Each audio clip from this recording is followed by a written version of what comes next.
Acharei Gênesis 2, 25? E diz assim, ó.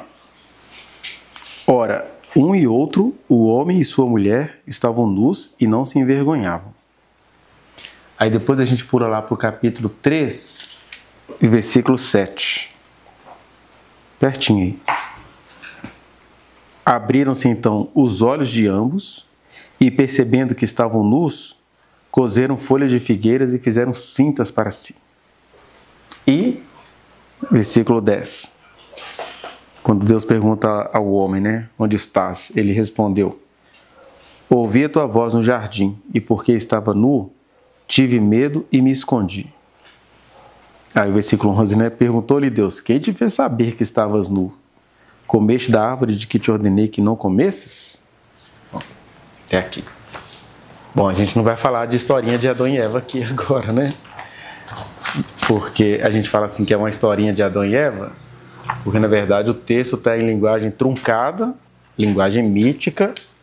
Quem já está com a gente há mais tempo já sabe que essas coisas não têm que ser lidas de maneira literal, porque elas foram escritas na linguagem...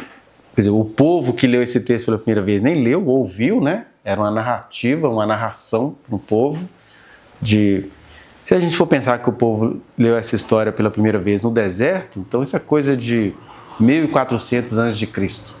E era um povo que não tinha a menor alfabetização. Então, o Moisés, que era um homem conhecedor da ciência do Egito, ele montou uma história que era resultado também de muitas tradições orais que existiam e colocou ali. Então, o que importa para nós aqui? O que nos importa é o núcleo do que ele está chamando a atenção, né? Que no primeiro texto está dizendo que os seres humanos viviam nus e não se envergonhavam. E nem quer dizer que os seres humanos viviam pelados. Está falando de um outro nível de consciência, onde a gente não tinha necessidade de se vestir para se disfarçar uns dos outros. Mas na verdade não quer dizer que eles não se maquiam, que eles não se ataviam.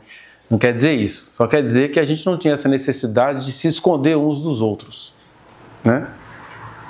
Aí o segundo texto vai falar que quando eles desconfiaram de Deus, os olhos deles se abriram, mas na verdade não é que os olhos deles se abriram, é que a consciência mudou. Aí eles passaram a maldar a nudez um do outro, e aí fala que eles coseram para si folhas de figueira e usaram como cintas. Então, aí nesse sentido, você está vendo a exatidão. A grande preocupação, então, não era nem com a nudez, era com o aparelho reprodutor. Aí a sexualidade passa a ser a grande vergonha das religiões judaico-cristãs, né? Porque tem um fundamento. O que aconteceu com a sexualidade humana? Além de todas as questões psicológicas, né? A gente tem uma necessidade, a gente vive fabricando cintas para nós, a gente tem que esconder. O bebê está lá e não consegue entender porque desde que ele nasceu que essa parte tem que ficar coberta com fralda, com qualquer outra coisa, né? E aí Deus fala assim, mas o que você escondeu? Ah, porque eu percebi que eu estava nu Mas quem fez você perceber que você estava nu? Então, isso tudo está em linguagem truncada, querendo dizer assim, alguma coisa aconteceu comigo, eu passei a olhar a realidade de forma diferente. O pessoal de fora do evangelho até fala assim, não, tá vendo? Porque Deus não queria que o ser humano conhecesse o bem e o mal. Na verdade era outra coisa, ele está assim, olha, o ser humano, ele não conheceu o bem e o mal. Ele conheceu o que ele acha que era bem e mal, e na verdade ele ficou apaixonado pelo mal. Ele não ficou... Porque o bem ele já conhecia, ele já andava em comunhão com Deus, né? O casal andava em comunhão com Deus. Porque a figura do casal, a religião pega isso para mostrar assim, tá vendo que Deus criou macho e fêmea. Claro, Deus criou macho e fêmea porque nós somos também animais da natureza, nós temos reprodução sexuada, e no começo de todas as coisas, assim como há o acasalamento na natureza, existe o casamento na humanidade para a gente propagar as espécies. Então, o texto ele não estava preocupando em fazer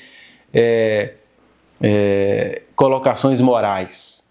Ele só está mostrando assim, os seres humanos têm reprodução sexuada e para isso, naquele período, precisava-se de reprodução sexuada, né? Um macho e uma fêmea. O macho e uma fêmea. Ele não está falando das questões da identidade, dessas questões todas. Nem se pensava em discutir isso na época. E aí ele vai dizer assim, o que a gente quer pegar aqui é o nascimento do inconsciente. A teoria do inconsciente, ela foi proposta por Freud a partir ali de 1905, mas antes dele chegar nessa teoria do inconsciente, o que acontecia? A gente tem que lembrar que a gente estava no século XVIII, XIX, né, 1800 e cafunga. O Freud mesmo, ele é de 1857 a 1939, quer dizer, ele morre no primeiro ano da Segunda Guerra Mundial, do nazismo, né? E aí, o que ele foi percebendo? Ele começou a atender muita gente, ele era um médico neurologista, ele atendia muitas mulheres com aquilo que as pessoas chamavam na época de histeria, ataque histérico, ó. Até a histeria já se remetia à pelve humana. O que é histeria? É doença do útero. Mas o que era a doença do útero? Era uma maneira gentil de falar que as mulheres estavam com muitos problemas de saúde por aquilo que no popular as pessoas falam, isso aí é falta de rola. Aí eles chamavam isso de doença do útero, que seria histeria, ataque do útero. Tá dando chilique. Aí você tinha essa coisa que a sociedade desde sempre, né, até hoje nos nossos xingamentos, quando você está com raiva de alguém, ele vai ser filho de quem? É sempre alguma coisa diminuindo a sexualidade feminina. A própria palavra puta, no latim, é menina, menininha. Aí olha que coisa mais pedófila e perversa. Você xinga as pessoas de alguém que não tem idade para se expressar, mas em relação a quem você já vê como um ser sem vergonha. Igual outro dia eu estava esperando alguma coisa, não sei se era uma consulta médica, e aí estava passando nesses jornais da tarde o cara que estava estuprando uma menina de 5 anos. Aí alguém que estava lá, mas também tem que pensar que essas meninas de hoje está tudo... Nossa. Cara, como é que você consegue pensar que uma menina de 5 anos representa ameaça para esse canalha? Vai que você deve estar também, né? Fazendo alguma coisa com alguma menina de 5 anos aí a culpa tem que ser delas. Mas esse é o pensamento de você xingar as pessoas de menininha safada, né? Que é a palavra PUTA, que é um palavrão nosso, mas é uma palavra latina que significa menininha. Então, ele foi percebendo isso. Peraí, por que o nome disso é histeria? Aí ele começou a ouvir as histéricas, e aí tinha todo aquele tratamento que elas tinham que ficar hospitalizadas e tal, e elas começaram a contar coisas que pareciam bem banais. E na época ele recorreu ao método da hipnose, né? Inclusive tinha um cara na época que ele ia muito assistir os shows dele, que era o Charcot. Charcot fazia esses testes de hipnose em público e tal. E aí, junto com as histéricas, ele foi aprendendo assim, peraí, tem alguma coisa errada tanto com o ser humano quanto com a medicina. O ser humano, ele não é só questão médica. Tem alguma coisa que transcende a questão médica, não é uma coisa do útero ou daquilo que está mais abaixo do útero, é alguma outra coisa que aparece no útero, aqui, ó. Aparece aqui, ó, todo mundo fez folha de figueira para cobrir a pelve, mas é uma coisa que é muito maior do que isso, que ele vai chamar de sexualidade humana. Ele começa a perceber o seguinte, ó, na natureza, a sexualidade tem um único objetivo, que é a reprodução das espécies. Agora, no ser humano, a sexualidade, ela até tem a ver com a reprodução das espécies, mas ela tem a ver, sobretudo, com a nossa personalidade. Tudo que a gente vai fazer, tudo que a gente vai cultivar é entumecido de sexualidade. Não é que as pessoas estão pensando em sexo, né? Na época as pessoas nem conseguiram compreender muito, até hoje não conseguem, né? Quando a gente vai falar desse assunto, por exemplo, num lugar mais formal como uma escola, tudo para esse professor é sexo, esse cara só fala de sexo, eu não estou falando de sexo, eu estou falando da sexualidade humana, conforme a própria escritura mostra. Olha, tem alguma coisa errada com o ser humano desde que Adão e Eva fizeram folhas de figueira para tampar as partes. E aí ele não está se referindo às partes, ele está se referindo ao nível de consciência que mudou. Aí o que o Freud fez? Ele começou a intuir, peraí, a gente começa a entender o que é o ser humano a partir do que as crianças nos mostram. Então ele começou a prestar atenção nas crianças. Muita coisa que ele escreveu, né? Ele tem uma obra de 24 volumes, que eu ainda não consegui ler completamente, mas muita coisa do que ele escreveu na época, o pessoal fez chacota. Até hoje tem uma médica famosa aí que colocou a psicanálise, por exemplo, como uma bobagem. Que bobagem! Porque ela está vendo a coisa do ponto de vista apenas biológico. E aí, do ponto de vista biológico, você não vai conseguir provar o que o Freud está falando. Ele fez uma articulação entre os conhecimentos médicos que ele tinha com a filosofia e a literatura. Exatamente igual ao texto bíblico. O texto bíblico é esse cruzamento aqui de escrita com literatura, que é a linguagem polifônica, né? E, ao mesmo tempo, questões filosóficas e éticas sobre o que Deus está tentando nos mostrar na vida. Ele fez esse exercício e o que ele falou pode não passar pelo laboratório, até porque quando você vai fazer experimentos, você vai fazer com animais, aí a sexualidade humana não tem nada a ver com a do animal, mas você percebe isso na realidade, você percebe isso na manifestação do inconsciente. Aí é que ele nos traz a teoria do inconsciente. O que é o inconsciente humano? Explicando aqui de maneira bem básica, né? A gente não consegue expressar aqui numa aulinha o que é o inconsciente, mas a gente consegue mostrar as 3 formas dele se manifestar. Ele vai falar, o inconsciente é aquilo que se manifesta espontaneamente nos sonhos. Todo sonho é uma mensagem inconsciente, porque a gente está o tempo inteiro absorvendo várias imagens, aí na hora que você vai dormir, o cérebro ele faz uma montagem de um monte de coisas, desde os restos diurnos. O que seria o resto diurno? Outro dia eu acordei, eu estava dentro de um carro, numa BR, engarrafada, e eu estou assim, o que eu vou fazer agora? Porque eu estava cercado de ambulâncias. Assim, como é que eu vou sair daqui? Eu estou no meio de um monte de ambulâncias, as ambulâncias não podem ir nem vir, e são várias ambulâncias. Eu acordei apavorado. Quando eu acordei, o que era? Era o rádio relógio, na época tinha rádio relógio, né? Era o rádio relógio, pi, pi, pi, pi, aquele barulho de alerta. Aí o que o meu cérebro fez? Ele ouviu esse resto que estava fora de mim e transformou isso num sonho. Que a gente chama de resto diurno. Enquanto a gente está falando aqui, a gente está vendo várias imagens, elas entram no nosso sonho. Esse aí seria o sonho mais comum, que são os restos diurnos. Mas os sonhos também eles são realizações de desejo. O que é realização de desejo? Tem um monte de coisa na vida com as quais você se decepciona, ou que você acha que nunca vai atingir, tudo. Eles aparecem tudo montado no sonho. E tem inclusive os sonhos fruto de revelação, que é, independentemente dos restos diurnos ou das suas mensagens psicológicas, Deus entra ali, te mostra determinadas coisas, mas te mostra com a aparelhagem que você tem, com aquilo que você consegue suportar. Por exemplo, na nossa cultura, as pessoas... Acho que eu nunca vi alguém sonhar com um anjo preto.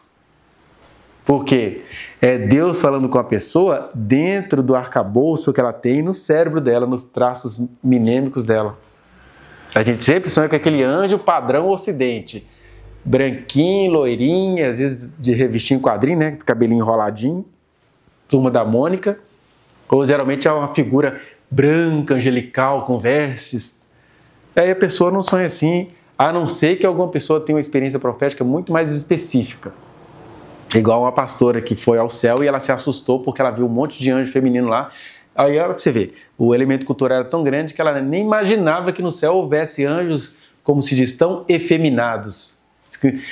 Anjas belas, figuras femininas portentosas, muito femininas.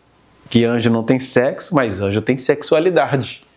O que seria a sexualidade? É esse princípio do prazer. A gente canta muito isso nas nossas músicas, né? Aliás, até que atualmente não tem muito isso, mas as músicas antigas que eu escuto, eu tenho gozo, vou gozar a vida eterna. Então, tá falando dessa vivência do prazer, que é a busca da felicidade que a gente sonha, né? Aí ele vai dizer, então, o inconsciente se manifesta através dos sonhos, desses sonhos comuns. O inconsciente se manifesta através dos xistes. O que seriam os xistes? É o conjunto de gracejos. A gente solta alguma piada e a gente gargalha. O que é o gargalhar? É você eliminar ou emitir prazer. Às vezes até uma coisa que te afronta pessoalmente, mas você realizou-se ali, né? O Freud foi descobrindo que, por exemplo, o relacionamento sexual num casamento de rotina, ele perde a graça por causa disso, porque o sexo tem essa coisa da fuga, tem essa coisa do proibido. Aí quando as pessoas vão morar juntas, às vezes elas até se amam, mas a última coisa que elas conseguem satisfazer ali é o sexo, porque parece que o sexo tem que ficar no campo do imaginário, tem que ser aquela coisa impossível, tem que ser aquela coisa difícil de acontecer. E aí, às vezes as mulheres elas desejam muito os seus maridos pela segurança que isso lhe causa, e os homens acabam cada vez mais comparecendo menos, porque parece que, culturalmente falando, sexo para o macho tem que ser aquela coisa da caça, do caçador, de alguém que está ali tentando fugir de alguém, porque na época, inclusive a gente até assiste os filmes tipo Guerra do Fogo, que vão mostrar isso, né? O sexo tem que ser feito num ambiente de caça, porque tem que ter um desafio, tem que ter uma impossibilidade. Aí ele vai viajando sobre essas coisas, inclusive ele chega até a falar, né, que isso ele falando de maneira concreta, assim, a humanidade não suporta ouvir isso até hoje, mas ele vai dizer assim, que muito provavelmente as mulheres no casamento elas acabam não gostando muito do sexo porque a primeira relação sexual dos casais antigos era na verdade um ato de violência. Então, como é que é? Aí assim, sou casado com meu marido formal, mas foi esse cara que me deflorou, foi esse cara que me violentou. Aí elas perdem o prazer no sexo, até porque a primeira prática é uma violência, que tem dor, sangramento e tudo, e as outras práticas é aquela banalização. O cara frequentava a zona sexta-feira à noite, no domingo ele estava lá com a mulher de família. Então, elas não conseguiam gostar disso. Ele falava para as pacientes dele, você vai conseguir se redescobrir se você se separar desse cara e você construir a sua sexualidade com outra pessoa.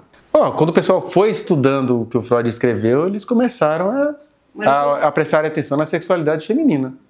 Porque o Freud, que a partir das pacientes, ele foi mostrando, gente, a sociedade não...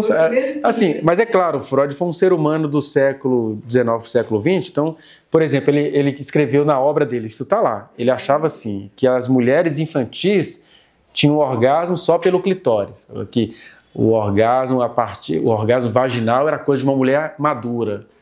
Besteira, isso aí que ele falou, porque na verdade é uma outra coisa que acontece, né? Mas na época ele pensava isso. Dá pra você ver que era só violência mesmo, porque na época minha avó falava assim, minha avó teve 10 filhos, né? 10? 10 ela filhos? Assim, que ela teve os 10 filhos e um deles ela beijou na boca. Porque era chegar lá e fazer, reproduzir. Ela ficava zoando ela, quando tipo assim, os meninos lá ficavam beijando lá na rua, lá, tipo assim, ela achava tão de metro que ela tinha uma par de gente lá. Aí, nossa, de não tinha não. E era algo tão violento. Na boca, vai ter 9 filhos. Os idosos falam assim. E era algo tão violento que as mulheres, até para sobreviver, elas desejavam muito que o marido tivesse outra pessoa. Assim, não, é melhor ir lá porque eu não suporto isso. Não, a gente tem pessoas, eu tenho familiares até hoje que abominam a prática sexual. São até pessoas que se apaixonam, mas desde que não tenha sexo, por favor. Porque fica essa coisa bem traumatizada. Todas as nossas esquisitices da nossa vida adulta começam aí nessas fases que a gente vai começar a estudar hoje, né?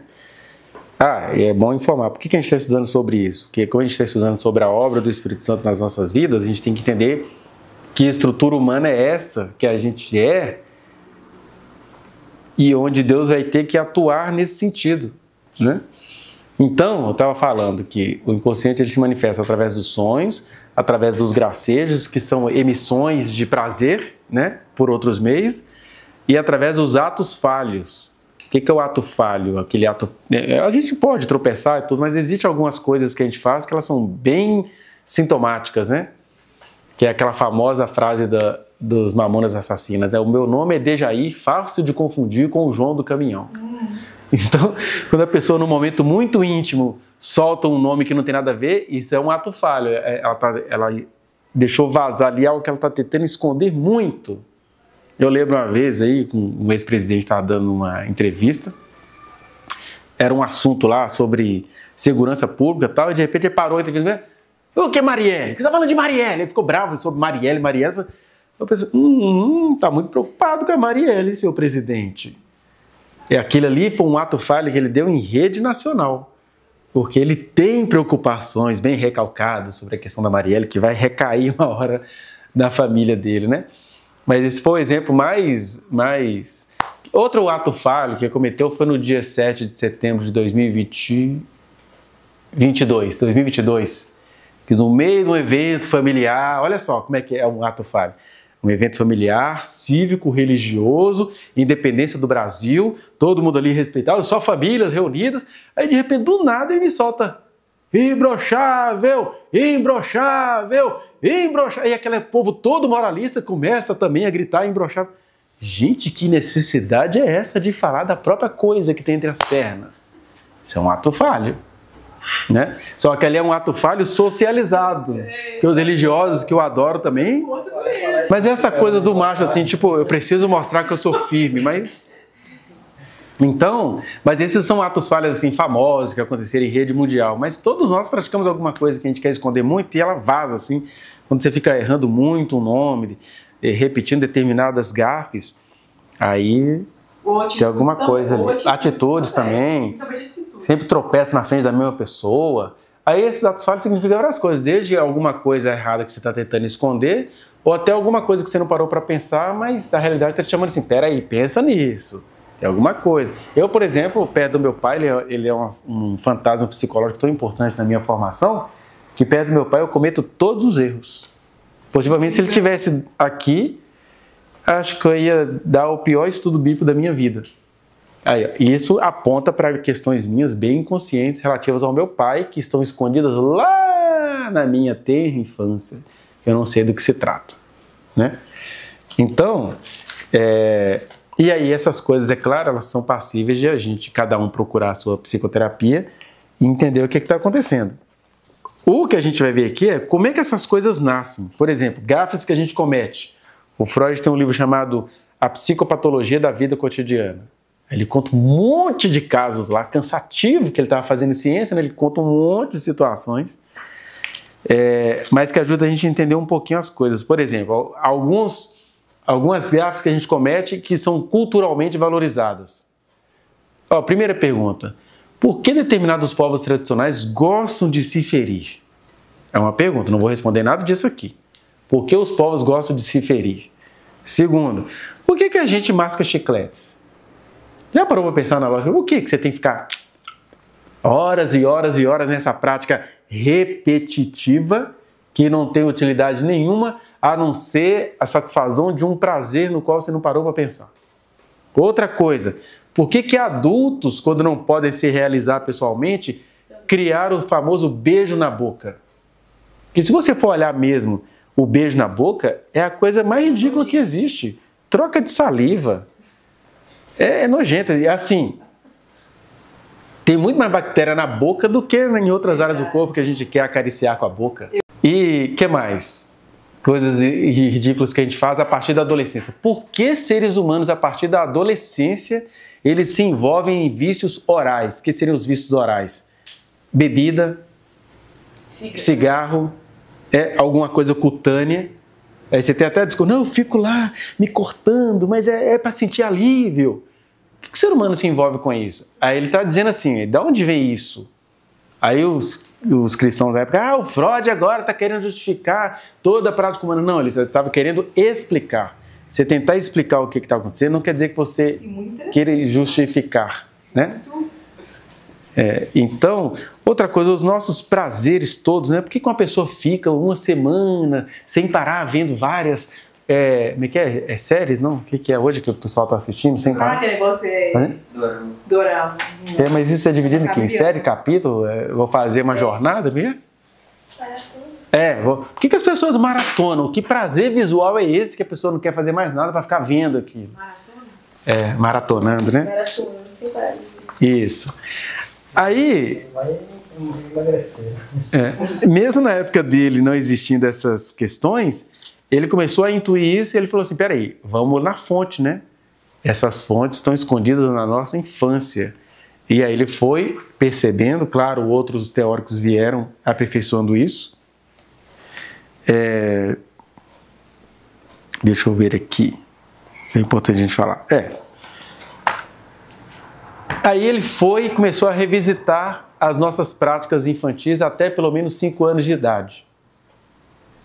E aí ele vai dividir isso em 5 grandes fases. Quer dizer, ele vai dizer assim, o que é a vida adulta? A vida adulta é caracterizada pelo infantilismo.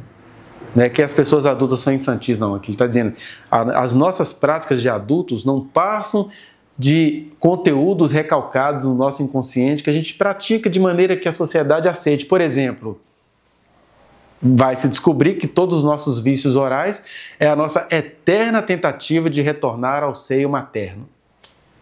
Né? Ele está justificando o pecado? Não, ele está explicando de onde partem os nossos vícios. as nossas negociações, nós somos muito negociantes, né? A gente administra, a gente tem critérios, algumas pessoas são muito obsessivas, querem limpar alguma coisa que elas não sabem o que é, outras têm um compromisso com a sujeira, querem sujar a vida inteira, que elas não sabem o que é. Né? Isso começou quando? Isso é um reflexo de alguma coisa que a gente estava fazendo para não perder a nossa figura materna. Vamos chegar lá. Né? Outra coisa, por que os homens banalizam as mulheres e o feminino? Uma outra pergunta que acontece, acho que deve ter acontecido com todos nós. As meninas púberes ou os meninos de feições mais femininas. Em algum momento da vida deles, se apaixonaram loucamente por uma pessoa muito mais velha do que eles. Assim, isso está apontando para quê? Aí ele está dizendo, essas coisas todas que eu citei aqui, elas são manifestações do que o nosso inconsciente produziu, que ficou recalcado lá para os 5, 6 anos de idade e que retornou com outras caras na adolescência. Essa é a teoria dele, bem resumida. E aí, ele começa falando. Então, ele dividiu isso em 5 fases. A primeira fase que ele chamou de fase oral. Por que fase oral? Porque tudo começou com o nosso processo de amamentação. Segunda fase que começa entre o nascimento dos dentes até os 3 anos de idade, que é a fase anal. Por que ele colocou fase anal? Que até hoje desperta escândalo dentro de escola. Imagina na época do nazismo no mundo. Eles queimaram o livro dele tudo em público, né? O problema é que eles colocam assim como se a criança estivesse tendo prazer sexual. E não é, né? O que seria a fase anal? Aqui todos nós passamos por um período onde a gente teve que aprender a controlar os esfínteres. Controlar os esfínteres, tem que trocar fralda, a mamãe está ensinando a gente pro vaso, e aí a mamãe que está ensinando, então você quer agradar a sua mãe, aí você começa ou a segurar demais ou a soltar demais. Né? Ele está dizendo assim, nós estamos condenados ao inconsciente. O que você fizer ali, a criança vai interpretar de algum jeito e ela vai estar construindo a personalidade dela com essas práticas, que ele chama de fase anal. Aí depois ele vai chamar de fase fálica, que é quando todos nós tivemos uma surpresa. Ué, imagina, você teve 3 filhas. Elas não tiveram, então, nenhum irmão dentro de casa com um padrão de comparação. Mas todas elas passaram por essa experiência que elas nem lembram, que é assim, engraçado. Fui tomar banho e descobri que o Joãozinho tem um negócio entre as pernas. O que é isso? O que ele tem que eu não tenho? Mas por que ele tem? E se a gente não tem, quem arrancou isso da gente? Ele vai chamar isso de fase fálica, porque por mais que a criança fale pra gente que ela está entendendo as diferenças corporais, no inconsciente é assim, se meninas não têm, o que será que vocês me fizeram para não ter? E elas vão percebendo que os meninos têm, eles são muito bem tratados, eles já podem tudo, eles mostram tudo, e aquela coisa toda. Então começa aí as relações de gênero. Né? Os que têm são muito bem tratados, as que não têm são treinadas para se esconderem, para ter compostura, para ter modo. Essa menina é muito para frente. Complexo de castração vem. Complexo de castração, vem aí. Isso foi criado soltinho, tá meio. Eu nem sabendo. Então, porque ela fez os processos dela, né? Ela foi percebendo que as pessoas tinham diferença, mas ela falou assim, não, eu vou me colocar do meu jeito. Eu explicava e deixava elas livres, né? Aí ele vai dizer que numa 4ª fase, que na verdade é um período de latência, toda essa curiosidade infantil ela é recalcada, ou seja, ela vai ficar no bolso do nosso inconsciente, enquanto esses prazeres todos são desviados para a leitura, para a escrita, para a amizade, para a fé, para a ética, para aquilo que o pessoal chama de resiliência, né? Você resistir às adversidades da vida, entre mais ou menos os 6 anos até os 11 anos. Aí, quando começa a puberdade, desencadeia aquilo que a gente chama de adolescência, que tem 2 origens, né? A adolescência significa crescimento, mas também significa doença ou adoecimento. Que, na verdade, a pessoa fica esquisita. Aí ele vai dizer, por que a adolescência é tão esquisita? Porque tudo aquilo que rolou lá no passado está voltando agora no inconsciente do adolescente e está sendo reformulado. Reformulado como? Não posso mais mamar no peito de mamãe. Para onde que eu vou? Vou caçar bebida, vou caçar cigarro, vou caçar um monte de coisa que me dê algum prazer oral, cutâneo, auditivo. E o adolescente ele é esquisito, né? Na minha época, o que era a adolescência? Você se trancar num quarto escuro e ficar ouvindo. Aí você sai de lá, todo lesado. Tem almoço, mano? Não. Aí volta pra jaula. Ele tá fazendo releituras. Os adolescentes hoje estão vivendo uma outra coisa bem esquisita, né? Que a gente tá vendo nas reportagens, que é você estar nos jogos online e depois você tá fazendo lives com meninos de 13 anos arrancando o peito pra ela mostrar que ela ama você. Aí começa toda essa violência simbólica também que está na cultura, né? E aí que ele vai dizendo é o seguinte, ó, nesse sentido a nossa individualidade ela vai se constituindo o tempo inteiro a partir das trocas culturais, né? Que aí a gente vai chamar de textos antropológicos do Freud. Então, aí ele vai dizer a constituição do nosso inconsciente ela é concluída na adolescência. Então eu posso ter 70 anos, 45 anos, que a gente vai ter, de tempos em tempos, alguma crise de adolescente. Né? Cada um de nós tem a própria crise, a maioria vai guardando aquilo para si mesmo, a gente custa contar para nós mesmos, mas a gente tem. Na verdade, a gente vai vivendo em busca dessa coisa com a qual a gente não se resolveu. Mas isso é ele explicando o ser humano do ponto de vista psicológico. Mas por que a gente tem que entender isso? Para a gente entender o que é que o Espírito Santo vai fazer com isso. Por exemplo, esse é um dado que os evangélicos eles têm uma teimosia, né, de entender assim, gente, quando a Bíblia está falando do pecado, da homossexualidade, não sei o quê, não existia nada disso no período bíblico. Assim como não existia tecnologia, não existia carro, não existia direito da mulher, não existia um monte de coisa que não vai estar na Bíblia porque não existia. Não existia lésbica? Não existia lésbica, né? A mulher já era vista nos tempos bíblicos como um ser. Mas existia. Teve até uma cidade que foi destruída por causa que o pessoal estava fazendo. Qual cidade? Não lembro. Sodoma e Gomorra. Sodoma? Sodoma e Gomorra. E o que chega pra gente? Até essa história que Sodoma foi destruída por causa da homossexualidade. Que é uma mentira cultural, né? Sodoma não foi destruída por causa da homossexualidade. Não por causa da homossexualidade, mas lá eles falavam que... Esqueci o nome da palavra. Tipo uma suruba, né? A sodomia. Não, mas não foi também por causa disso, não. Ela foi destruída porque... Mas ela quer saber se é pecado ou não. Pecado do quê? Se existe o pecado homossexualidade. Se é pecado, homossexualidade. Não acho que seja, não. Você queria saber. Mas eu queria saber se existia ou não. Não, eu acho que, na minha opinião... Vocês não falam porque não existia. Essa questão sempre... Eu acho que desde que o homem é homem, acho que essa questão, acho que existiu. Não sei. Na verdade, existe na Bíblia demonstrações de homoafetividade, sim, que foram bem sublimadas, mas elas estão lá. O amor que o Jonatas sentia pelo Davi é nitidamente uma relação pederasta.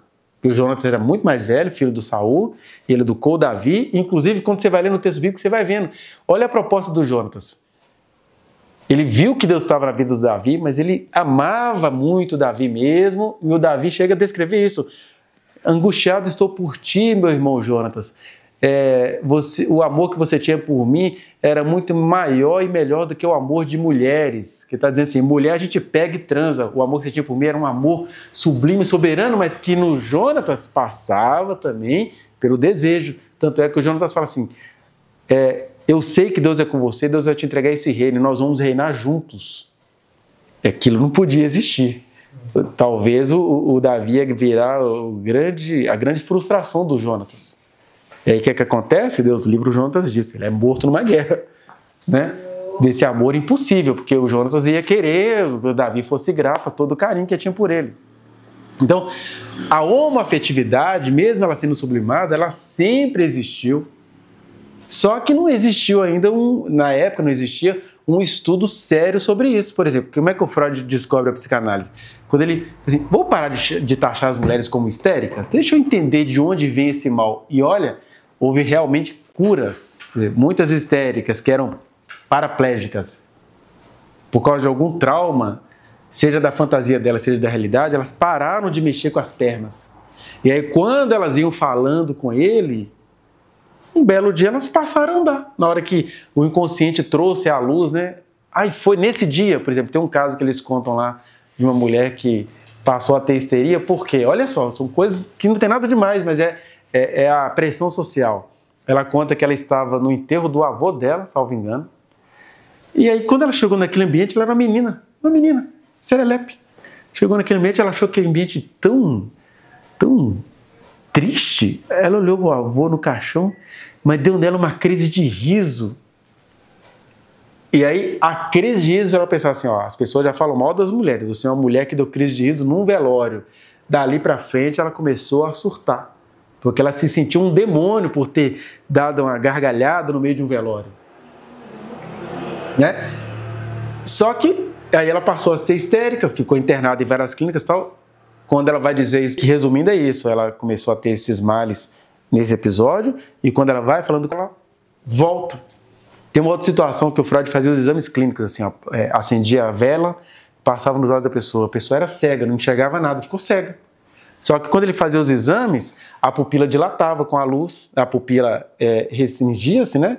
E quando afastava a luz, ela dilatava. Ela não está cega, ela não é clinicamente cega. Ela está cega de uma outra dimensão. E quando a pessoa ia dizendo de algum trauma, de alguma coisa que aconteceu, aí a pessoa voltava a ver. Os cristãos têm medo porque na cabeça deles é assim, eu achava que essa mulher é endemoniada, ela passou a ver e passou a ver por um cientista ateu, aí as pessoas ficam muito ameaçadas. Não, curar é só Jesus que cura. Isso aí deve ter sido do diabo.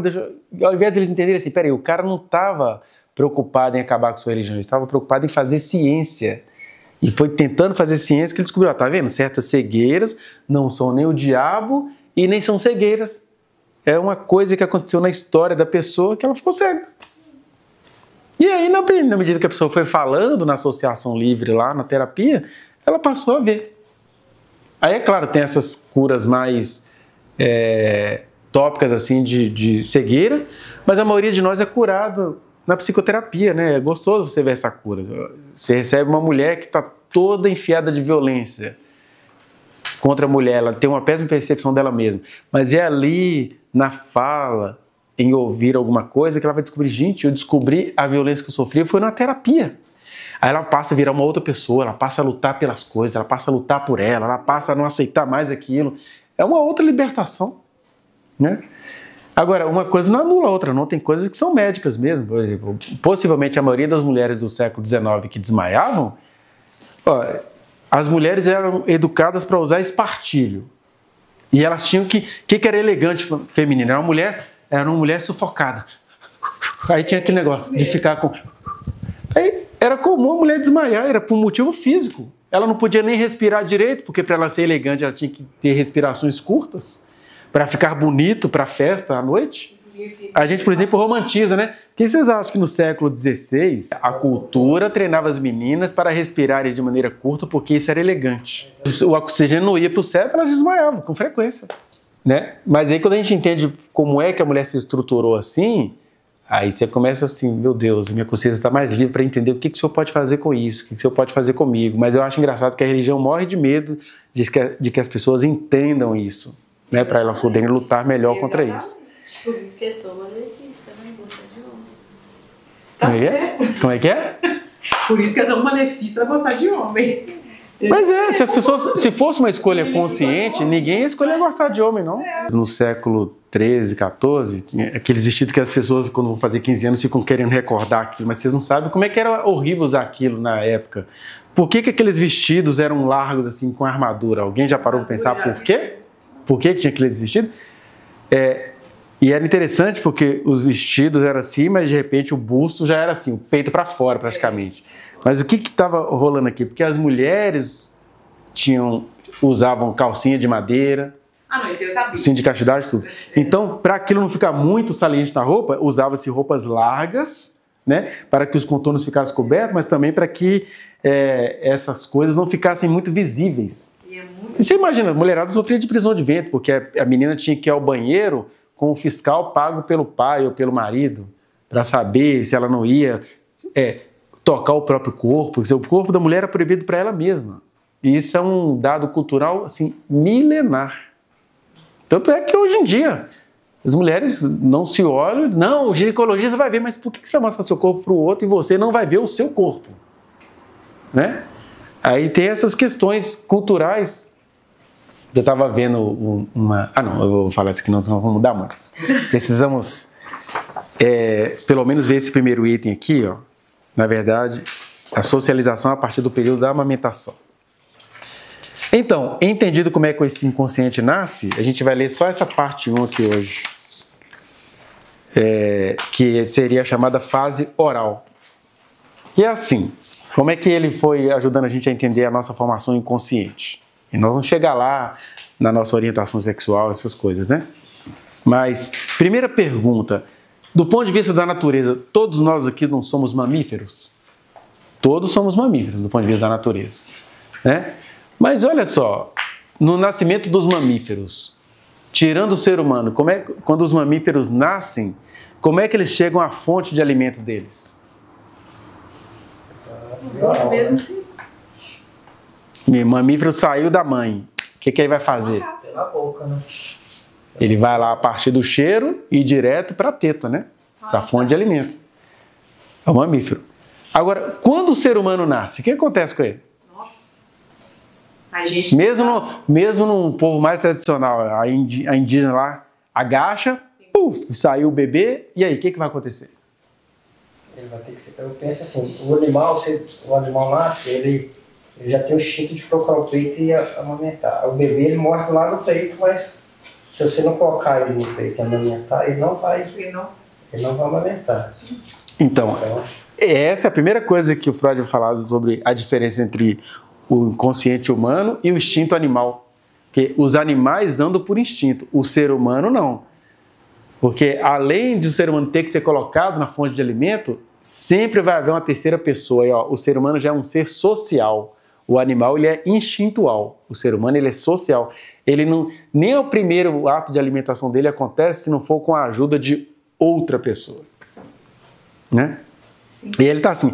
E isso já vai formatando a nossa personalidade. Não existe ser humano isolado, não existe ser humano que viva só pelo instinto. Ele já é colocado por alguém ali, igual você muito bem descreveu. Né? Aí ele vai dizer, então, a gente pensa que o ser humano está no peito da mãe só se alimentando, né? Ele está dizendo, não, ali já começa a formação do inconsciente, que é o quê?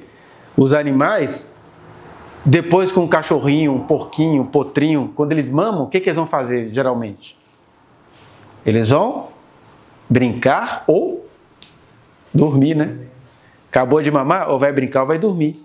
E o bebê, quando ele acaba de mamar? Depois você tem que golfar. Ou para botar, você tem que... um monte de coisa. Quem já teve bebê sabe dessa experiência, né? O bebê acabou de mamar, ele não vai largar o peito porque ele está satisfeito. Não. Ele vai continuar fazendo o movimento de sucção. Né? Seria um instinto, né? O próprio ato de... Seria talvez um... A sucção pode ser um instinto, mas se ele já está saciado, ele está querendo sugar o quê? Essa é a pergunta do Freud.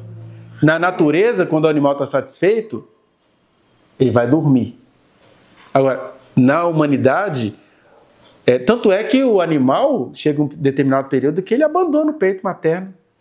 E aí, como na natureza tudo é reprodução, que é até perigoso esses criadouros de animais, por exemplo, que o filhotinho daqui a pouco vai estar cruzando com a mãe. Porque não tem essa coisa ética do casamento. Tem o acasalamento, ó, o filhote que estava mamando na mãe já chegou em idade reprodutiva, agora mamãe entrou no cio, ele vai fazer filho com essa mãe. Porque na natureza não tem essa questão moral, tem a questão apenas reprodutiva. Agora, olha, eu vi isso muito no Nordeste, né?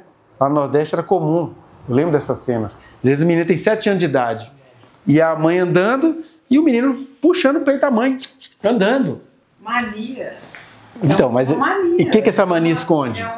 Que ele não mama apenas para se alimentar, ele mama para obter satisfação. Tipo, insegurança? Né? Não, prazer. Tem insegurança que ele sente? Mas a verdade é que ele está todo ligado à mãe. Vamos ler aqui, ó. Aqui, ó. Isso que eu tô falando, porque a gente vai crescendo e a gente não larga esse nosso relacionamento com a nossa mãe, por mais que a cultura nos dê algumas coisas para substituir, né? Aí olha só, quem pode ler aí? A socialização a partir do período da amamentação.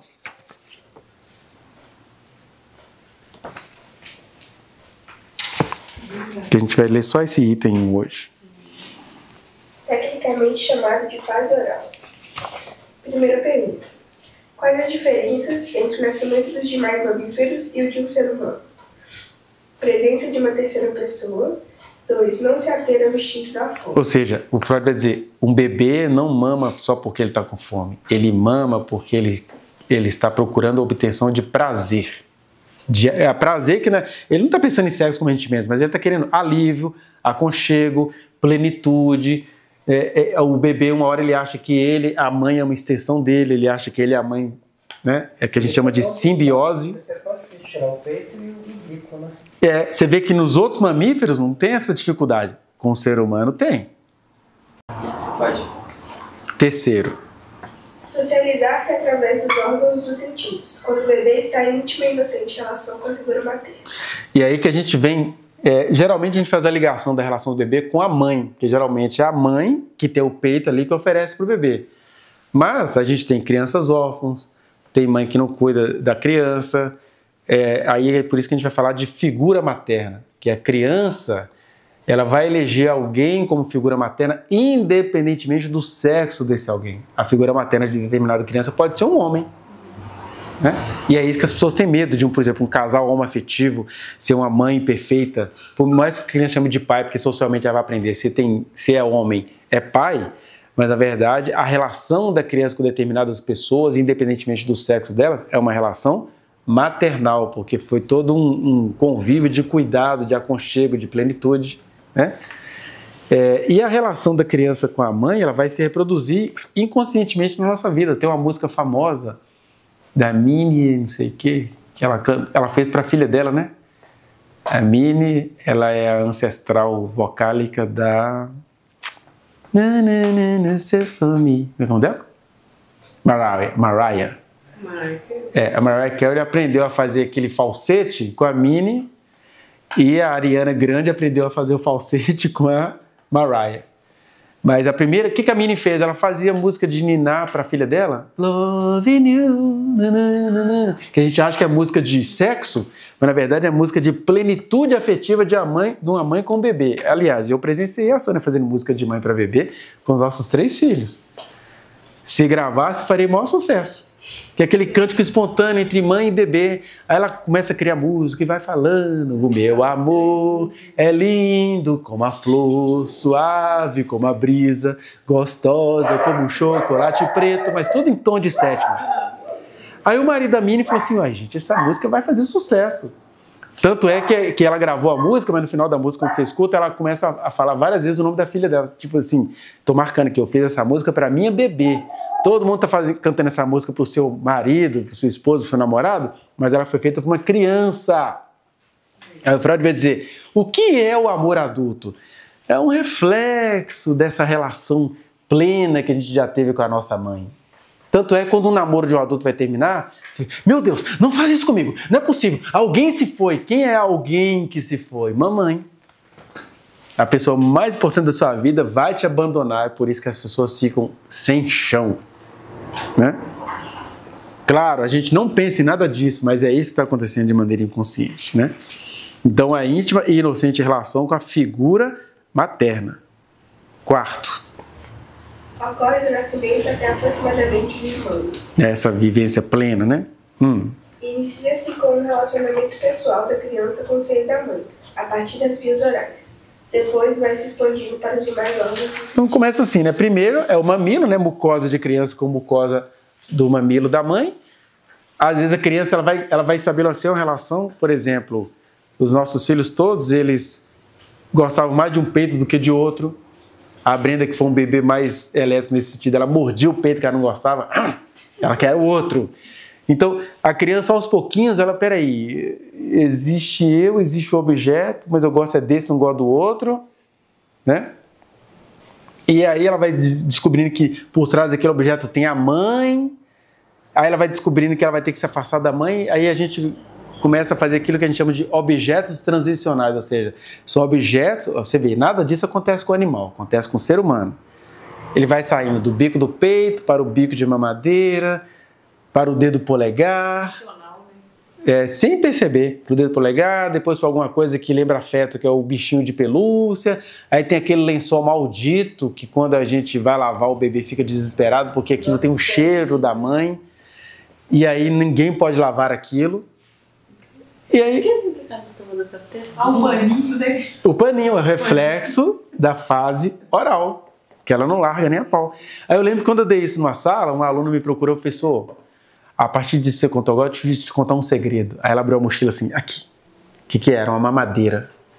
Ela andava com... A menina tinha 16 anos. Ela andava com a mamadeira dentro da mochila. E ela falou assim, professor, eu não sou viciado em mamadeira, mas é uma coisa que agora que eu entendi.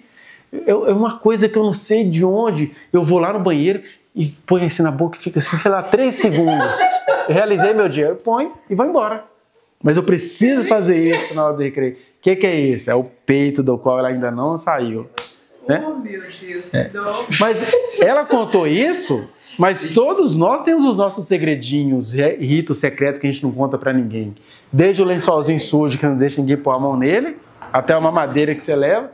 Às vezes a gente não tem consciência disso, mas a gente tem um segredinho. Às vezes a mamadeira de uma mulher é um homem. Então você achou? Por exemplo, você fala assim, a minha vida inteira é dedicada a essa personagem que faz merda na minha vida, mas eu vou me matar por ele. É a mamadeira. É o que o Freud vai dizer. Mas alguns têm uma coisa bem localizada. A maioria tem na bebida, no cigarro, né, nesses vícios. E de onde vem esses vícios? Do método de sucção, que eles são repetitivos, né? Interessante. Mascar chiclete no movimento repetitivo, a sucção envolvida. Né? Você ouvir a mesma música 300 vezes por dia, não é um método repetitivo?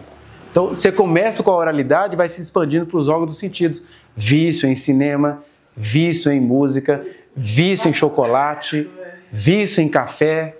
Então, a gente é todo viciado. Por quê? É o movimento repetitivo com a nossa mãe que a gente não quer largar dele. E isso só acontece com o ser humano, né? Nesse processo de amamentação, alguns processos, diferentemente da natureza, passam a formatar a nossa personalidade. A simbiose entre mãe e bebê é perpassada pelo paladar, sucção, pelo tato, carinho, pela audição, falas e cantarolices, sons espontâneos e tonalidades mil, pela visão, constituição da imagem em nosso inconsciente, e pelo olfato, cheiros naturais e artificiais entre mãe e bebê. Então, porque a gente pensa assim, primeiro que não quer dizer que todo mundo vai ter um fetiche com o peito, igual você falou. O bebê ele vai elaborando as questões dele. Só que o que tem ali? A presença materna, porque a gente pensa que é só a mãe dar de mamar. Não, ela está dando de mamar, mas ela está falando, ui, coisa gostosa da mamãe, não sei o quê. Aí, ó, a criança está absorvendo sons, ela está tendo a visão da divindade, que é a mamãe falando com ela. Ela está tendo a presença, ela está aprendendo com a mãe, e aí que vem a questão da construção da masculinidade, porque a mãe ou a figura materna é o primeiro amor de todos nós. Aí meninos e meninas têm de descolar da mãe, e os meninos são treinados para nunca se parecerem com a mãe. E é aí que a gente consegue explicar algumas questões, por exemplo, dos travestismos.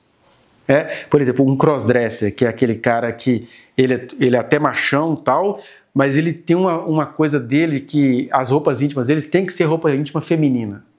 É tipo uma recordação dessa imagem materna que ele tem ali. Minha mãe é assim, ela usa essas coisas, eu tenho que andar com isso. Isso não diz nada sobre se ele deseja homem ou mulher. Ele está com um fantasma da pessoa que é o amor da vida dele, que é a mãe dele. Interessante demais, gente. É um complexo de... Isso, nós vamos chegar lá. Mas eu estou mostrando assim que até para chegar no complexo de Édipo, começou aqui, quando a mãe estava lhe dando de mamar, e falando e cantarolando, e eu não estou nem falando isso para a mãe deixar de fazer, não. Isso é inevitável. Tem de ter esse amor entre mãe e bebê. Né? Que parece muito com os nossos amores adultos, quando você está lá na intimidade com a pessoa que você gosta, é bem brincadeira de criança. Se você resolver gravar um áudio de uma mãe brincando com o neném e um casal que se ama se relacionando, os áudios são bem parecidos. Tem lugar que eles chamam até de maninha, né? Que aí já é um elemento cultural perigoso, mas essa coisa assim começa com essa inocência da mãe com o menino, mas na verdade, mãe é uma maneira assim, e eu não vou me relacionar com a minha mãe, né? Então, mãinha fica aí, mas tem essa origem, né? Então, o que eu estou mostrando assim, como é que essa fase oral começa a determinar os nossos prazeres, os nossos gostos? É porque quem é que falava no nosso ouvido, quem cantava? Aí tem uma teoria de um outro psicanalista chamado Jean Laplanche, que chama-se Teoria da Sedução Generalizada, até sedução com aspas, mostrando assim, que mãe e criança, inocentemente, ó, a mãe está tocando na criança. Ela está pegando. Ela está falando, gostoso, vou te matar, vou te apertar. Aí, por exemplo, as mulheres ficam sem entender, porque algumas mulheres, no ato da prática sexual, elas descobrem que elas querem tomar uns tapinhas. Mas os tapas que elas querem tomar não é essa violência masculina. Os tapas que elas querem tomar é esse tapinha de mamãe, né? Daqui a pouco, quando você for mãe, você vai descobrir isso, que é espontâneo. Você pega aquele menino gostoso, fica, gostoso! Ai, mamãe aperta a minha, mamãe mata! Mas essas palavras, elas são muito parecidas com o que os casais falam durante o relacionamento sexual. Só que está falando é de inocência e plenitude. Mas só que entre a intimidade do casal e a sociedade, existe a cultura. O cara olha assim, você quer tomar um tapa, né? Aí já pega a mulher assim no cabelo, vem cá, vadia, safada, não sei o quê. Aí a mulher se sente culpada. Mas fui eu que pedi um tapa. Mas o tapa que ela estava querendo é esse tapa que mamãe dá no bebê. Porque tem um prazerzinho assim, né? Que você pega assim, tem. Né? O apertozinho tem. Gostoso, gordinho. Isso, gostoso, gordinho. Só que aí vem aquele menino mal processado que aprendeu a banalizar a figura feminina. Isso é vadio, gosta de apanhar. Toma então. Né? Aí eu já ouvi vários relatos assim. Mas na verdade é isso aqui. Aí a mulher se sente culpada por uma coisa que deveria ser tranquila do casal. Né? Mas tudo começou o quê? Nas brincadeiras espontâneas e inocentes de uma mãe com o bebê, e ninguém deveria parar de brincar com o bebê nesse sentido. Não lembro de nada nem fazer minha mãe. Mas a gente não lembra de nada, senão a gente não daria nem conta de viver. Até de mocinha, assim, que eu fui separada dela, então não lembro de nada. Então possivelmente teve alguma figura materna aí, né? Que eu não lembro de ninguém, você acredita? Carinho de mãe, assim, nada. E ela contava a mesma história 500 vezes. Eu nunca tive isso aí, nada. Número 8, Kézia. Não, muito errado, não vou. Aí, objetos transicionais, vocês entenderam, né? Que para a gente conseguir se desprender da figura materna, porque a gente precisa se desprender, aí vem aqueles objetos que vão fazendo essa transição, né? Quais são os objetos transicionais? Fazem parte? Fazem a transferência da simbiose da criança para o processo de socialização. Mucosa do mamilo materno, pico de mamadeira, dedo polegar, lençol de estimação, brinquedo de pelúcia, brinquedos em geral, até culminar em outros processos de dependência oral. Que é o que vai acontecer principalmente na adolescência, né? Todos os nossos gostos e sentimentos de prazer e plenitude carregam a imagem da figura materna, fantasma psíquico. Então, quando a gente fala, né, em psicanálise que isso é um fantasma, é porque você está procurando alguma coisa que você não tem explicação, e a explicação psicológica é o grande amor da nossa vida que a gente está procurando.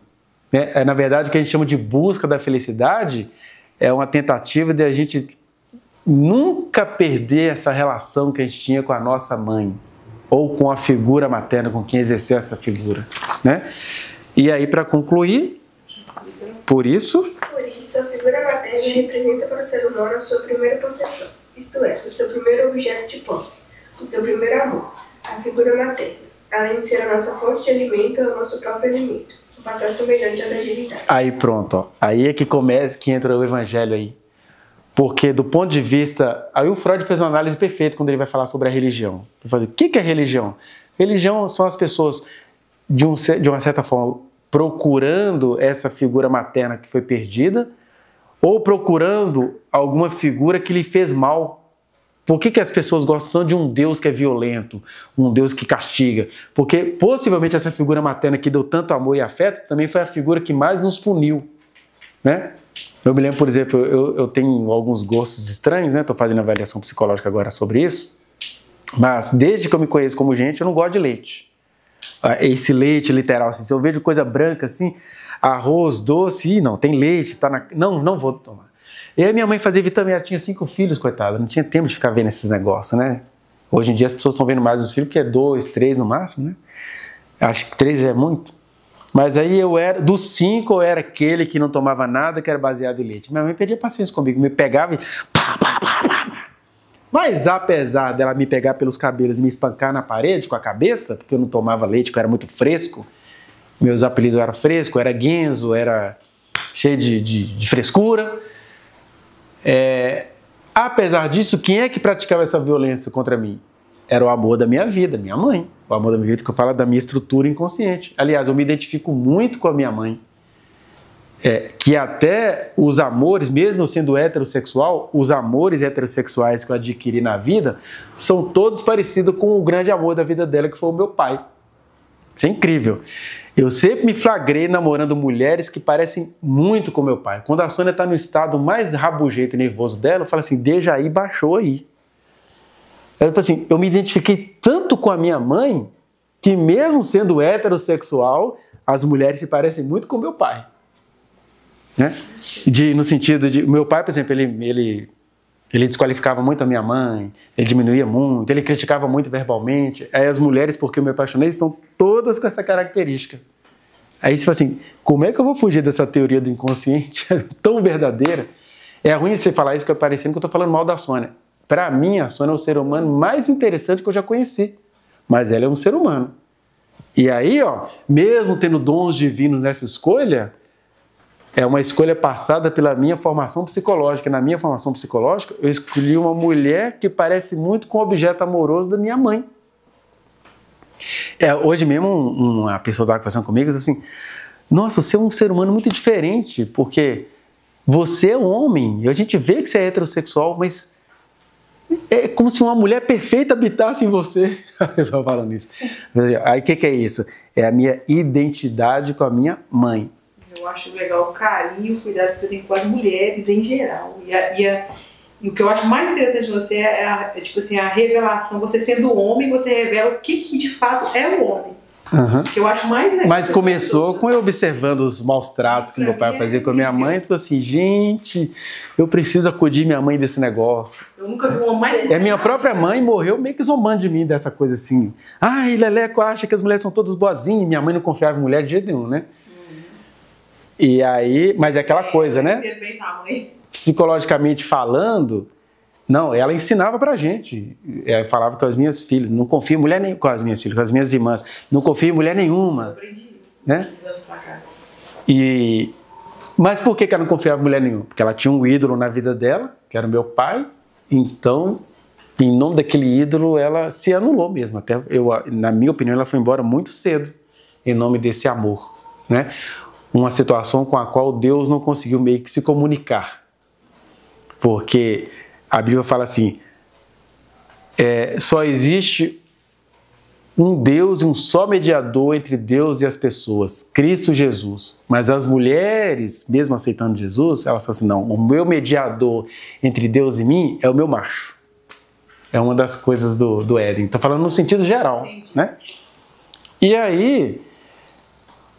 Mas por que eu estou falando isso tudo? Porque uma coisa que é interessante é que a mãe, no nosso primeiro desenvolvimento, ela não é aquela que nos traz alimento, ela é o nosso alimento. Porque se você for olhar no sentido concreto, gente, jorra alimento da mãe pra gente, né? Quando você está mamando ali, você está se alimentando da sua mãe. Aliás, algumas mães relatam, meu Deus, é como se meu cérebro descesse junto com o meu peito, já não aguento mais menino mamando, né? E é interessante que ela é o nosso alimento. Ela é a fonte de alimento, né, de prazer, mas ela também reprime o prazer, porque ela vai tirar do peito, ela vai tirar o bico, ela vai mandar para a escolinha. E isso tudo é muito penoso para a própria mãe, né? A mãe chora muito no primeiro dia que vai deixar o menino na escola, né? Que ela tem que descolar. Mas na verdade a mãe faz isso com a ajuda da figura paterna, que não quer dizer que seja um homem, mas é alguém que chega ali para cortar o barato.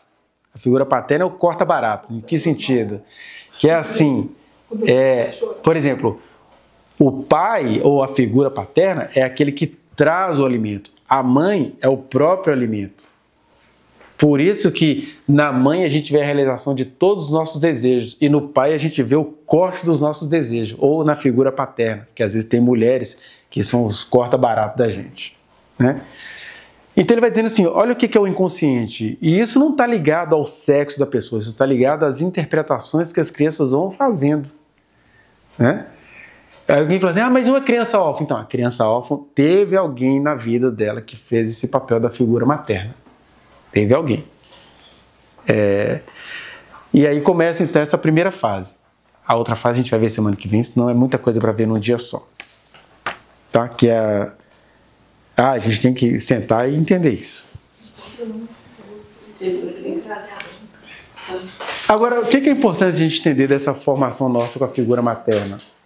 É que os estilos do nosso prazer, inclusive na intimidade, tem a ver com esse relacionamento. Igual eu expliquei agora do porquê algumas pessoas querem tomar uns tapinhas, né? Que não tem nada a ver com a violência. Tem uma agressividade, mas não é agressão. É agressividade. Que é a famosa pegada, né? Ah, não gosto falando que não tem a pegada, mas a pegada é essa coisa essa pegada que a mãe tem, né? Nós, tudo é relacionado à mãe. Que legal, né? Tudo é relacionado à mãe. Do ponto de vista psicológico, o grande amor da nossa vida é a mãe. O casamento é só uma desculpa. Por isso que as pessoas se sentem desamparadas no final do relacionamento. Aí corre pra mãe. Corre pra mãe. E tem aquelas que nunca se conseguem. Ai, meu mundo acabou. É igual a mãe sendo abandonada pela mãe. Né? O quê? Aquelas que procuram felicidade sempre no relacionamento, nunca acham felicidade, tá sempre buscando um novo relacionamento. Agora, você imagina o nível de violência quando se trata de uma mãe narcisista, né? Porque a pessoa, como é que a pessoa vai sair disso? É o amor da vida dela, mas é a pessoa que mais traz violência para ela. É a maldade, não é? É um abismo muito profundo. Por isso que eu concordo, assim, tem que compreender psicologicamente, mas tende a haver punição nesses casos. Tem que ter lei. Agora, é claro, gente, é importante a gente entender isso aqui, que a gente está falando das coisas na sua originalidade. Claro que desde o nascimento a gente vai fazendo reformulações. Por exemplo, em algumas pessoas, essa figura materna talvez nem foi a pessoa que deu leite para essa pessoa. Foi outro alguém que foi aparecendo aí, né? Por exemplo, muitas crianças atualmente, a figura materna delas é a avó. Eu vejo isso nitidamente na escola. Às vezes a mãe engravidou na adolescência e aí ela sempre rejeitou. Aí a avó é que é essa figura materna que a criança vai passar a buscar a vida inteira, né? Muita gente criada assim por avós, mesmo a mãe sendo viva, não é ela que é essa figura. Aquele caso que eu já citei para vocês, né, de uma pedagoga que tem um hotelzinho só de bebês entre 7 meses e 2 anos de idade. A mãe deixa o menino lá 6 horas da manhã e volta para buscar 9 horas da noite. Obviamente que alguém do hotelzinho que está sendo a figura materna dessa criança. Aí a mãe fica com raiva. Ah, mas está tomando meu filho. Mas uma mãe que deixa uma criança lá às 6 horas da manhã, né? Tem até essa coisa assim, mas eu tenho que sair para poder sustentar ela. Enfim, não vamos nos intrometer nas particularidades das pessoas. Mas isso está dizendo alguma coisa até dessa mãe, né? Ou esse pai que precisa ficar ausente porque está trabalhando muito para ganhar dinheiro, mas quando você vai lá no serviço nem está trabalhando tanto, ele só está querendo ficar fora de casa mesmo. Então tem vários mecanismos aí. Então, porque senão a gente fica simplificando, não, mas isso é porque deve ser alguma coisa que a mãe dele não deu. Não, as histórias são bem particulares. Pode ser que entre a pessoa que nos deu de mamar e entre a figura materna que ocupa a nossa vida, muitas outras coisas foram acontecendo. A adolescente faz muito isso, né? Ai, não, fala com o professor, não, eu tenho você como a minha mãe. Mas isso é só porque ele está reformulando coisas. No final das contas, ele tem mesmo como a mãe dele, é a mãe mesmo. É só porque ele viu uma figura mais interessante na adolescência que vai passar, vai ficar prevalecendo, é a figura lá que a gente elegeu até os nossos 3 anos de idade, né? Mas enfim, meu Deus, o que isso tem a ver com a obra do Espírito Santo em nossas vidas? Senhor, nós te agradecemos, porque, como o Senhor nos disse, que se nós crêssemos em Ti, nós faremos obras maiores do que as que o Senhor fez. E o Senhor, quando esteve entre nós, o Senhor foi limitado no tempo, espaço, o Senhor foi limitado pela pobreza filosófica. O Senhor nos criou com esse inconsciente, o Senhor sabia de todas essas coisas, mas ali na Judéia, o Senhor teve que se relacionar com seres humanos que nem tinham noção dessas coisas. Mas o Senhor nos prometeu que nós faremos obras maiores do que as que o Senhor fez naquele período. E o Senhor nos deu esse conhecimento para compreendermos a profundidade da Tua obra nas nossas vidas. Porque quando a gente entende isso, nós já sabemos que uma das obras do Espírito Santo nas nossas vidas é nos tirar deste amor insistentemente infantil pela nossa mãe. Claro que a gente continua amando a nossa mãe, que ela continua sendo uma figura importantíssima na nossa vida. Talvez até os homens morram de inveja disso, dessa prevalência das mães na vida dos filhos e das filhas. Mas essa é a alegria delas no mundo caído, né? Por outro lado, o Senhor nos chamou a amarmos ao Senhor. Por mais que nos fique parecendo assim, mas eu vou ter que abrir mão da minha mãe para amar uma figura masculina, mas o Senhor não é Deus masculino nem feminino, o Senhor é. É o Senhor que se relaciona conosco, é o Senhor que é muito mais interessante do que as nossas mães. E isso é uma descoberta demorada que a gente tem para fazer isso. Mas o Senhor fez. Quando a mãe do Senhor vinha, o Senhor falava assim, minha mãe e meus irmãos são todos aqueles que fazem a vontade de Deus. Então, que nós possamos, não desprezando a nossa mãe, mas libertando-nos dessa herança cultural que nos faz parar na mãe. A mãe tem sido o teto de muita gente aqui, quando o Senhor é que deveria ser o nosso teto, o Senhor é que deveria ser o nosso tudo. Por isso, ó Pai, que o Teu Espírito tão feminino, que apareceu para nós como forma corpórea de uma pomba e que nos habita, possa também nos redimir dessa carência, desse buraco negro na alma, dessa insatisfação eterna, que em Ti nós possamos encontrar todas as fontes da vida. Amém. É o que nós te pedimos, ó Pai, no nome de Jesus. Amém e amém.